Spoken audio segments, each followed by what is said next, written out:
Sawa, leo tumemaliza, mwenyekiti amemaliza kufanya maswali ya dodoso kwa shahidi namba 2.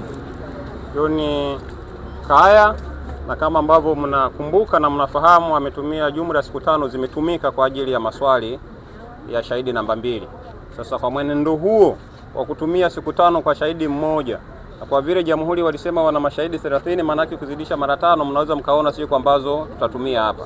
Lakini jambo jema ni kwamba ameanza kutoa ushahidi tena shahidi namba 3 kwa upande wa jamhuri, Samuel Ribariki Kaya, Assistant Inspector wa Jeshi la Polisi, na ushahidi wake haujaenda mbali sana. Leo ametoa tu historia ya elimu yake na uzoefu wake kazini.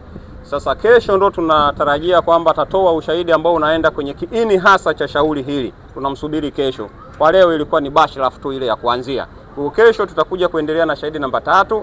Akimaliza na Mwenyezi Mungu akitujali ya uhai, basi inshallah mwenyekiti naye ataanza kuhangaika naye kama ambavyo amekuwa akihangaika na mashahidi wengine. Kama atatumia siku 2, siku 3, siku ngapi, mimi sifahamu. Italingana na ushirikiano wake, italingana pia au itategemeana pia na maswali na ushahidi atakao kuwa ameutoa. Lakini kwa sasa ni upande wa jamhuri bado wanamuongoza shahidi wao kutoa ushahidi na mahakama inarekodi ushahidi wao. Upande wa jamhuri wakimaliza, tutakuja hatua ya pili ya upande wa mwenyekiti kumhoji sasa shahidi maswali husika, na akimaliza mwenyekiti kumuuliza shahidi maswali, tutakwenda hatua ya 3 upande wa jamhuri tena kuuliza maswali ya kusawazisha kwenye maeneo ambayo wanadhani shahidi wao hajafanya vizuri au hajajibu vizuri maswali ya mwenyekiti. Kwa hiyo tukimaliza hizo hatua 3, shahidi huyu anakuwa amemaliza au amehitimisha kutoa ushahidi wake, alafu analetwa shahidi mwingine. Kwa hiyo kwa hapa ndio kwanza tumeanza leo shahidi namba 3, tutaendelea naye kesho,